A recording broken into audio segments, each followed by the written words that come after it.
La concentration des baisses de charges au niveau du SMIC fait partie, aux yeux de nombreux économistes, de ce qu'il y a de plus efficace pour résorber le chômage des moins qualifiés. Pour une raison d'abord évidente. Si l'on concentre l'enveloppe de baisse sur les plus petites rémunérations, cela permet des baisses de coûts beaucoup plus importantes et cela permet de cibler les catégories les plus exposées au chômage.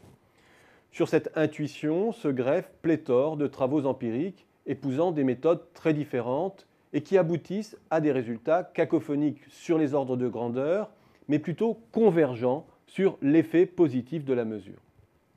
En l'état de la science, admettons donc, au risque de passer pour un négationniste, qu'il existe un faisceau plutôt convergent favorable à la baisse des charges sur le SMIC, ce que certains appellent un consensus scientifique.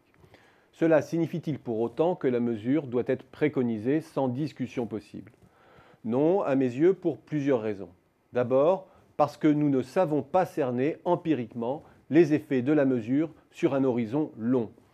Sur la base de ces études, nous ne connaissons ni la pérennité des emplois créés, ni la nature de ces emplois, CDI, CDD de moins de 3 mois ou de plus de 3 mois, etc. Rien n'est dit non plus sur la dynamique des salaires et de la productivité à moyen terme.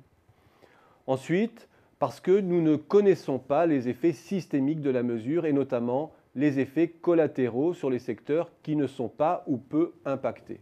Comment, à moyen terme, sur un même secteur, les entreprises qui privilégient l'emploi qualifié subiront-elles la concurrence de celles qui ont bénéficié d'un avantage de coût supérieur parce qu'elles opèrent avec une structure de qualification plus basse?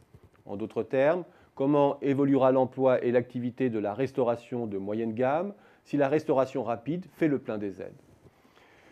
Les études ne nous renseignent également que très rarement sur l'impact du financement de la mesure. Le cas échéant, cela modère à chaque fois très fortement l'impact attendu.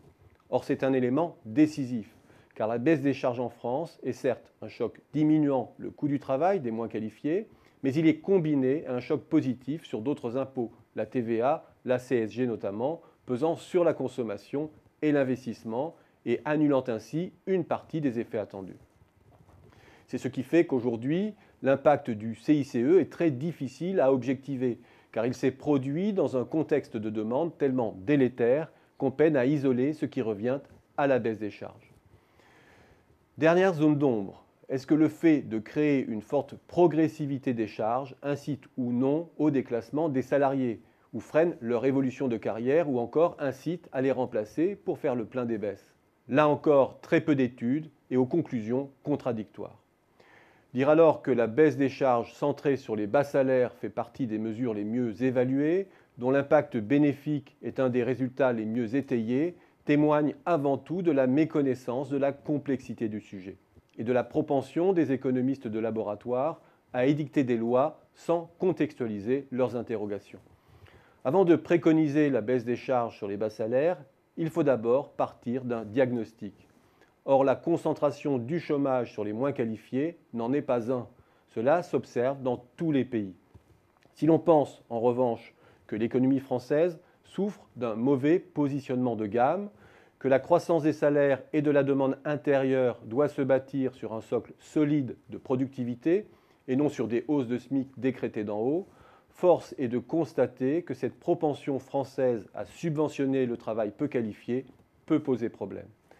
Cela s'appelle traiter les symptômes plutôt que le mal.